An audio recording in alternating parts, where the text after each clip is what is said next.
Dia terus tertekan dan merasakan beberapa masalah yang silih berganti. Assalamualaikum warahmatullahi wabarakatuh. Ketemu lagi di channel baru saya dan bantu channel ini untuk menuju 10.000 subscriber, dan kita akan membahas genre reading.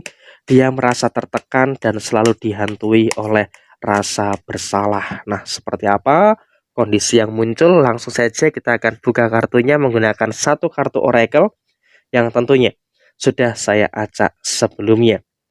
Posisi yang terjadi adalah kenapa si dia ini merasakan adanya rasa bersalah ya, dan juga merasa tertekan dengan kondisi yang ada, karena dia pun juga merasakan dan juga memahami beberapa kekeliruan dan juga beberapa kesalahan-kesalahan yang sudah dia perbuat, kesalahan-kesalahan yang sudah dia lakukan kepada beberapa pihak, termasuk salah satunya adalah kepada kamu. Jadi ya di sini memang ada satu indikasi yang dimana orang yang menyakiti kamu selama ini, orang yang mungkin ya menjatuhkan kamu dan sebagainya, sudah mulai timbul ada beberapa penyesalan-penyesalan yang muncul. Walaupun memang juga penyesalan itu belum terlalu besar, tetapi di sini setidaknya sudah mulai ada beberapa titik penyesalan yang ada di dalam diri kamu, dan saya rasa emang kamu pun juga harus bisa untuk lebih berhati-hati juga, karena ya walaupun dengan kondisi yang demikian, tapi masih akan selalu saja ada potensi baru yang muncul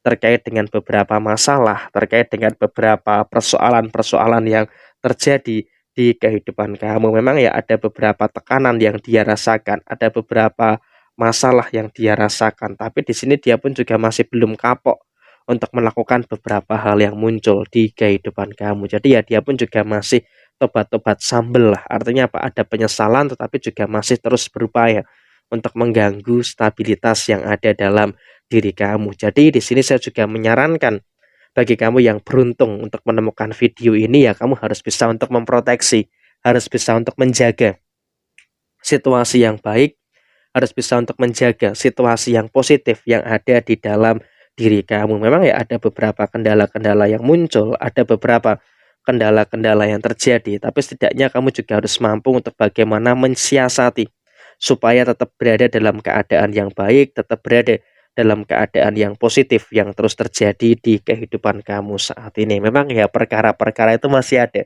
tapi di sini kamu juga saya wanti-wanti tetap fokus dengan apa yang ada, tetap fokus dengan apa yang kamu kerjakan saat ini. Nggak usah terlalu peduli dengan beberapa godaan-godaan pihak-pihak yang ada di sekitar kamu. Memang ya oke lah, masih ada beberapa pihak-pihak yang berusaha untuk mengganggu, ada beberapa pihak yang berusaha untuk menjatuhkan kamu. Tapi ya di sini kamu juga harus bisa untuk lebih waspada. Tapi yang jelas orang-orang yang berbuat zolim ke kamu, orang-orang yang berbuat jahat ke kamu saat ini juga sedang merasakan adanya beberapa tekanan-tekanan yang muncul ya, tekanan ini, tekanan itu, dan juga beberapa tekanan yang lainnya. Tapi yang jelas di sini kamu pun juga tidak usah terlalu peduli dengan apa yang mereka rasakan saat ini. Kamu pun harus bisa untuk lebih peduli lagi dengan apa yang ada, lebih peduli lagi dengan apa yang terjadi di kehidupan kamu saat ini. Memang ya kendala-kendala itu masih akan kamu dapatkan, tapi ya jangan sampai kamu tuh terlalu membiarkan orang-orang yang seperti ini mengganggu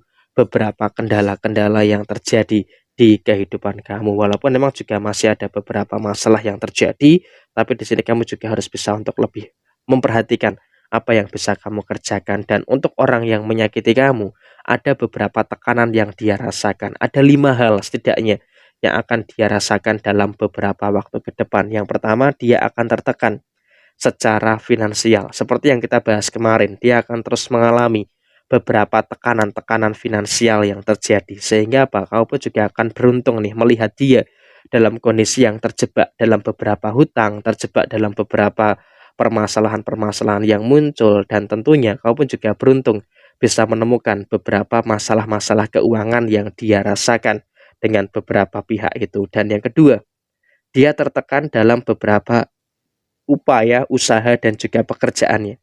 Artinya apa? Di dalam posisi pekerjaan, si dia pun juga merasakan adanya ketidaknyamanan. Ada beberapa hal yang memang memunculkan adanya situasi ketidaknyamanan yang terjadi. Sehingga dengan adanya ketidaknyamanan yang muncul, adanya ketidaknyamanan yang terjadi, dia pun juga seperti memang dalam kondisi yang tertekan. Di dalam pekerjaan ada beban ini, ada beban itu, dan juga ada beban-beban yang lainnya yang memang saat ini sedang dirasakan oleh si dia.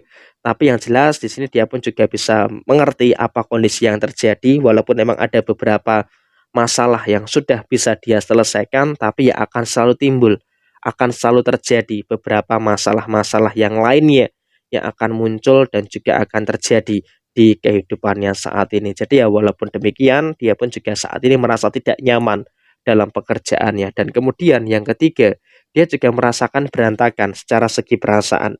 Artinya dia pun juga merasakan adanya beberapa situasi yang kacau, merasakan adanya situasi yang berantakan juga dalam posisi perasaannya. Jadi dia pun juga sangat kesulitan juga untuk menggambarkan perasaan seperti apa yang dia rasakan. Sehingga apa? Dia pun juga berusaha untuk tetap mengendalikan situasi perasaan-perasaan yang muncul. Sehingga apa? Kamu juga berada dalam satu fase, kamu juga berada dalam satu keadaan yang memang kondisinya kamu pun juga harus bisa untuk lebih memperhatikan dan juga harus bisa lebih berhati-hati. Kenapa? Dia pun juga walaupun dengan perasaan yang tertekan seperti itu, dia juga masih akan berbuat curang, masih akan berbuat licik ya kepada diri kamu. Jadi ya kamu pun juga harus bisa untuk lebih mewaspadai beberapa kemungkinan-kemungkinan perkara, mewaspadai beberapa kemungkinan permasalahan-permasalahan yang terjadi di kehidupan kamu saat ini. Walaupun memang juga kendala-kendala itu masih terjadi, tapi kan tidak ada salahnya kamu harus waspada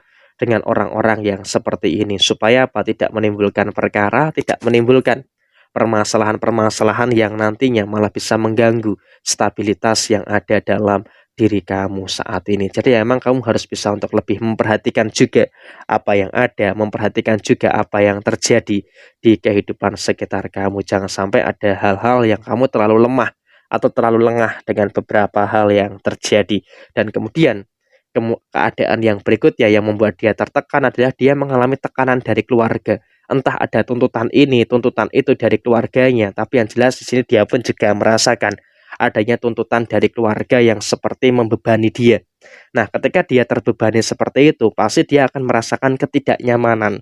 Jadi ya saya rasa orang yang menzolimi kamu dan menyakiti kamu akan tertekan dan juga akan dihantui dengan rasa bersalah karena ada tekanan-tekanan dari keluarganya, tekanan ini, tekanan itu, dan juga beberapa tekanan yang lainnya yang mungkin kita nggak tahu, tapi yang jelas secara nampak kita bisa melihat betapa murungnya mukanya, betapa penuhnya beban yang dia rasakan pada posisi saat ini. Jadi ya inilah pembahasan untuk dia yang selama ini mungkin ya menyakiti dan juga menzolimi kamu akan merasakan adanya tekanan dan juga dihantui oleh rasa bersalah secara terus-menerus. Nah, sekian, terima kasih. Sampai jumpa. Wassalamualaikum warahmatullahi wabarakatuh.